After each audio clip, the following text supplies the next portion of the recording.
Orang lain punya angkara, orang lain pula yang dipersalahkan dan menerima natijahnya.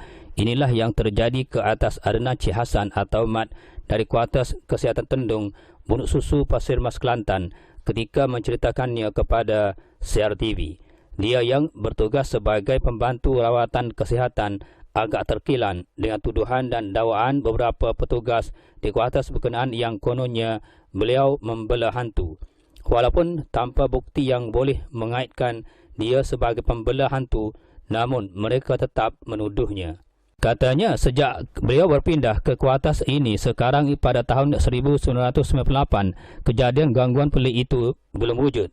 Namun selepas 3 tahun beliau tinggal di sini, beliau sekeluarga mula mendengar pelbagai bunyi suara yang agak aneh. Oleh kerana inilah pengalaman pertama beliau dimaklumkan oleh beberapa orang warga asal kampung ini menyatakan tapak Kuartus yang beliau duduki sekarang adalah tapak asal makhluk halus. Kononnya arwah penggawa yang pernah menetap di sini dulu ada membela makhluk tersebut. Walaupun dimaklumkan berkali-kali oleh warga emas kampung tersebut, beliau masih belum berpuas hati tentang jawapan tersebut. Tetapi setelah buat pertama kali, pintu rumahnya diketuk berulang kali, apatah lagi mata dan kepalanya dapat melihat sendiri lembaga perempuan berpakaian putih sedang mengirai rambutnya yang panjang mengurai ketika bulan mengambang jam 3 pagi di atas sebuah tangki air bersebelahan Kuartusnya itu. Beliau mulai mempercayainya. Menurutnya pernah berlaku gangguan dan turut disakat oleh lembaga yang sama sebagaimana yang dialaminya itu apabila dilihat sendiri oleh seorang pengawal keselamatan sekolah yang tinggal berdekatan dengan Kuartus berkenaan. Akibat tidak dapat menahan usikan itu menyebabkannya berpindah dan tinggal di tempat lain. Gangguan tersebut tidak selesai setakat itu sahaja kerana selain berlaku di laman rumahnya, seringkali juga berlaku di dalam rumah. Ketika duduk bersendirian misalnya, beliau dapat merasakan ada sesuatu yang melintasi batang tubuhnya, apatah lagi apabila seluruh keluarganya berkumpul di rumah tersebut ketika hari-hari minggu. Makhluk berkenaan seperti tidak makan saman malah akan cuba mengganggu mereka dan paling kerap berlaku seperti ada sesuatu yang bermain-main di belakang beliau sendiri. Tambah Adnan lagi, kadang-kadang gangguan dalam rumahnya itu berlaku suatu lintasan di bahagian dapur, bukannya sekali dua tetapi banyak kali.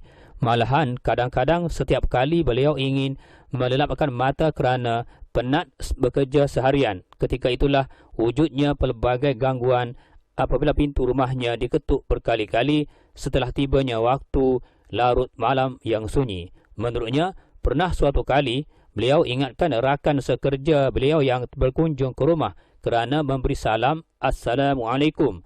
Apabila beliau bingkas bangun tidur untuk melihat siapa yang datang, didapati tiada pun orang yang memberikan salam itu. Katanya, kadang-kadang beliau terdengar bunyi enjin kenderaan sedang melai dan pakai di laman rumahnya.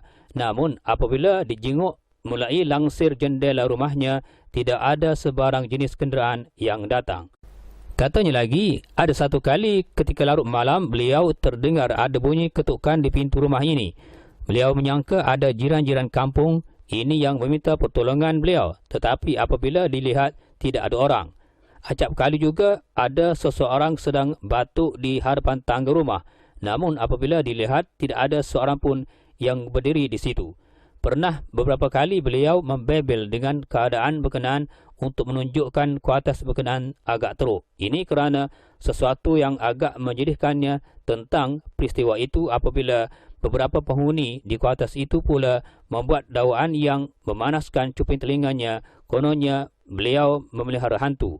Dakwaan ini dilemparkan terhadapnya berikutan setiap malam berlakunya pelbagai gangguan yang menakutkan penghuni Kuartus berkenaan. Beliau dengan selamba menjelaskan bahawa bagaimana boleh beliau membela hantu sedangkan hakikatnya beliau sendiri sedang berusaha untuk mencari bomoh yang boleh menghalau gangguan makhluk halus itu.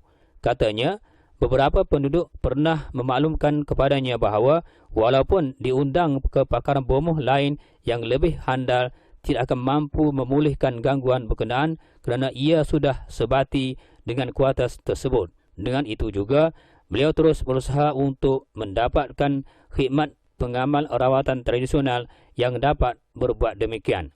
Tambah Adnan, disebabkan pelbagai gangguan yang menakutkan seluruh keluarga di kuartus itu, umpamanya bunyi ketukan pintu bertalu-talu, menjadikan keluarga berkenaan bimbang dan panik dengan situasi yang dialami.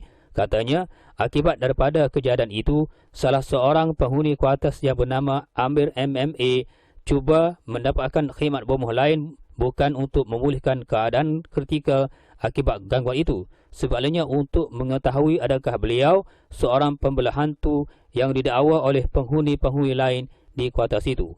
Namun jawapan yang diberikan oleh bomoh tersebut amat jelas bahawa Adnan bukanlah beliau yang membela makhluk halus itu. Sebaliknya adalah pemilik tanah asal kuartus itu yang membelanya untuk tujuan peribadi. Ini kerana menurut ceritanya, kuartus yang beliau duduki sekarang adalah sawah padi. Jadi sepatutnya sebelum meninggal dunia, arwah penggawa berkenaan perlu berusaha untuk menyelesaikan masalah belaannya itu terlebih dahulu, supaya daripada tidak bertuan dan pastinya akan mengganggu orang lain setelah dia meninggal. Penggawa itu patut menyingkirkan dari tubuhnya sendiri termasuk kawasan yang didudukinya. Disebabkan penggawa itu tidak berbuat secara yang sepatutnya, menyebabkan orang lain yang akan tinggal di situ pula yang menjadi mangsa. Kata Adnan lagi, beliau dapat tahu dari beberapa orang warga emas di kampung itu, katanya makhluk belaan itu tidak mahu diterima oleh keluarga dan keturunan mereka. Namun, pandangan mereka supaya beliau mendapatkan bomoh yang lebih handal boleh dipertimbangkan. Jika tidak, masalah gangguan di sini akan sentiasa berlaku dan tidak akan selesai selama-lamanya.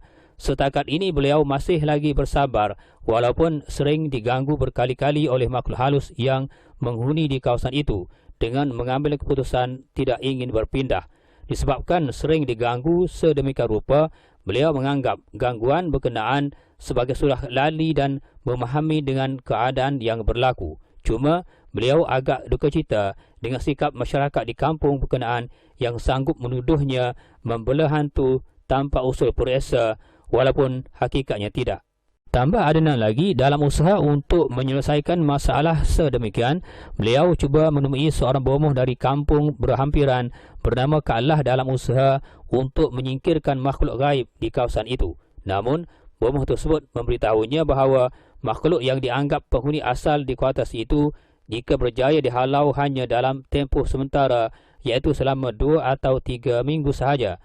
Selepas itu makhluk gaib itu akan kembali semula. Katanya bomoh Kak Allah memberitahu makhluk itu seumpama ulat. Walau bagaimana sekalipun cuba dihalau, masalah tidak akan selesai kerana keturunan asalnya masih wujud di tempat itu.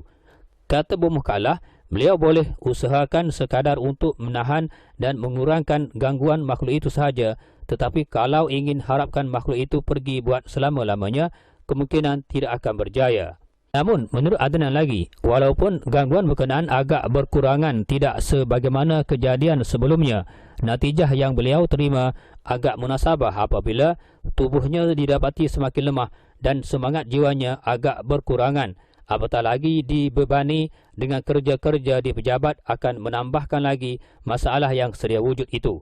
Dalam situasi sedemikian, apabila beliau terasa semangatnya agak lemah dan kesihatannya sering terganggu secara luar biasa, beliau akan mendapatkan bantuan bomoh Kak Allah itu supaya membantunya untuk mengurangkan masalah sedemikian sehinggalah hari ini.